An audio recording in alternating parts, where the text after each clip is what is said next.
नमस्कार, बहुत बहुत स्वागत है आपका। मैं हूं आपके साथ ऋतु ज्ञानवानी। भारत और पाकिस्तान के इतिहास में 7 मई से लेकर 10 मई 2025 यानी ये 4 दिन हमेशा याद किए जाएंगे। आतंकियों को पनाह देने वाले पाकिस्तान पर भारतीय सेना ने महज 25 मिनट में ऐसा कहर बरपाया जिसे पाकिस्तान कभी नहीं भूल पाएगा। इन 25 मिनटों में पाकिस्तान का कोई कोना ऐसा नहीं रहा जो भारत की मार से बच पाया हो।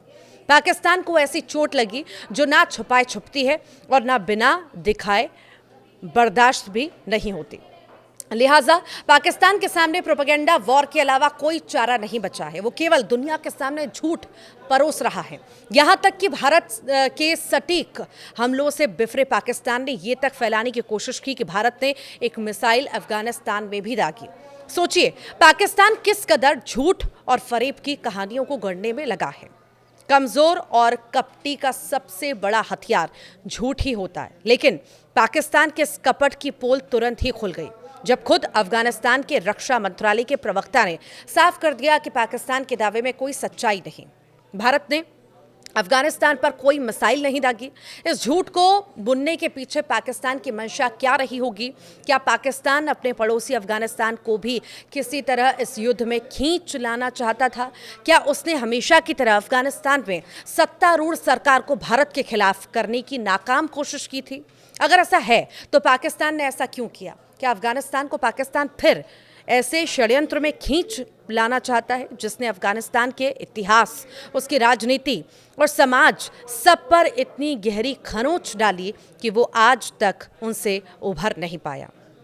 15 अगस्त 2021 से अफगानिस्तान में सत्तारूढ़ तालिबान सरकार युद्ध से त्रस्त अपने देश को संभालने में जुटी हुई है।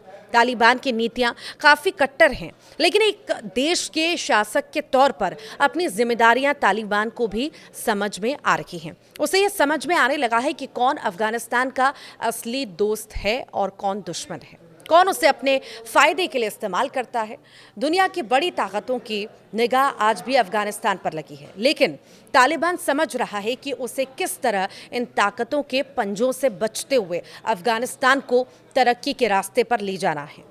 20 साल की उथल पुथल के बाद 4 साल पहले 2021 में दूसरी बार अफगानिस्तान की सत्ता में आया तालिबान चाहता है कि दुनिया के देश उसकी सरकार को मान्यता दें, लेकिन उसकी कट्टर इस्लामिक नीतियां, महिला अधिकारों को लेकर उसका रुख आज भी दुनिया को पुख्ता तौर पर यह यकीन नहीं दिला पा रहा कि उसे मान्यता देनी चाहिए या नहीं। लेकिन तालिबान अफगानिस्तान की तरक्की को लेकर गंभीर है और कोई ऐसी गलती नहीं करना चाहता जो अफगानिस्तान को फिर अस्थिरता में धकेल दे। भारत इस मामले में हमेशा से अफगानिस्तान का भरोसेमंद दोस्त रहा है और पाकिस्तान को यह हमेशा अखरता रहा है। उधर अफगानिस्तान की पुरानी सरकारों की तरह तालिबान भी भारत से दोस्ती के महत्व को समझ रहा है। तभी तो भारत पाक तनाव के बीच विदेश मंत्री एस जयशंकर ने तालिबान के कार्यवाहक विदेश मंत्री आमिर खान से फ़ोन पर बातचीत की।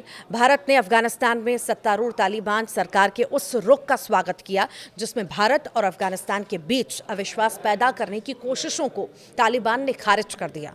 विदेश मंत्री एस जयशंकर ने सोशल मीडिया एक्स पर लिखा, अफगानिस्तान के कार्यवाहक विदेश मंत्री मौलवी आमिर खान मुत्की के साथ अच्छी बातचीत हुई। पहलगाम आतंकी हमले की उनके द्वारा निंदा पर बहुत आभार। झूठी और आधारहीन रिपोर्ट्स के आधार पर भारत और अफगानिस्तान के बीच अविश्वास पैदा करने की हाल की कोशिशों को उनके द्वारा सख्ती से खारिज किए जाने का स्वागत। उन्होंने आगे लिखा, अफगान लोगों के साथ पारंपरिक दोस्ती और विकास की ज़रूरतों पर सहयोग जारी रखने पर जोर दिया और इस सहयोग को आगे बढ़ाने के रास्तों और माध्यमों पर बात भी की। इस ट्वीट से आप अंदाज़ा लगा सकते हैं कि भारत अफगानिस्तान से अच्छे रिश्ते हैं। तालिबान की 2021 में सत्ता संभालने के बाद भारत की उसके साथ ये अब तक की सबसे उच्च स्तरीय बातचीत रही। विदेश मंत्री स्तर की इस बातचीत से पहले इसी साल जनवरी में विदेश सचिव विक्रम मिस्री की दुबई में तालिबान के विदेश मंत्री से मुलाकात हुई थी, जिसमें बनी समझ इस बैठक की बुनियाद भी रही। भारत ने अभी तक तालिबान सरकार को भले ही मान्यता न दी हो, उसके साथ राजनयिक संबंध पूरी तरह बहाल न किए हों, लेकिन अफगानिस्तान से अपनी पुरानी दोस्ती निभाते हुए उसकी जनता की खातिर बुनियादी सुविधाओं के विकास में लगातार मदद दे रहा है। और तालिबान भी भारत के इस रवैये और पारंपरिक दोस्ती को समझता है। ऐसे में अब सवाल यही है कि आखिर पाकिस्तान क्यों भारत के खिलाफ झूठा प्रोपेगेंडा चलाने लगा है? वो क्यों अफगानिस्तान को भारत के खिलाफ भड़काना चाहता है? इसका मतलब साफ है कि पाकिस्तान को पता है कि वो भारत से आमने सामने की लड़ाई में कभी भी नहीं जीत सकता। पाकिस्तान का मकसद ही भारत में आतंक और दहशतगर्दी को बढ़ावा देना है। ऐसे में जब पाकिस्तान को मौका मिलता है, वो भारत के खिलाफ अपना एजेंडा चलाने से बाज नहीं आता।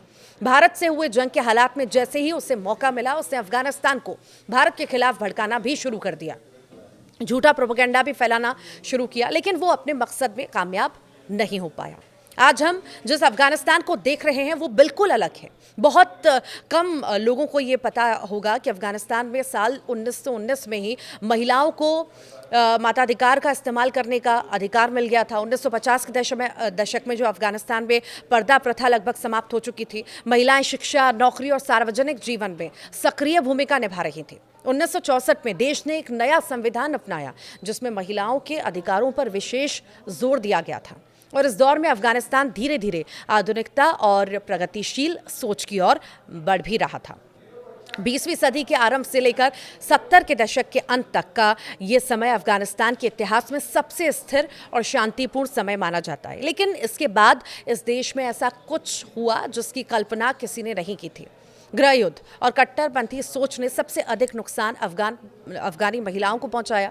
वे महिलाएं जो कभी समाज के हर क्षेत्र में आगे थीं, अब फिर से पर्दे के पीछे धकेल दी गई हैं, अपने अधिकारों के लिए संघर्ष करती हैं। पाकिस्तान भी यही चाहता है कि अफगानिस्तान में उथल पुथल बनी रहे ताकि एशिया में वो अपने नापाक मंसूबों में कामयाब होता रहे। भारत से जबरदस्त पिटाई के बाद भी पाकिस्तान नहीं सुधर रहा। दुनिया भर में किरकिरी के बाद भी पाकिस्तान झूठ के एजेंडे पर चल रहा है। भारत उसका दुश्मन नंबर 1 है और वो हमेशा हिंदुस्तान की तरक्की से जलता रहेगा।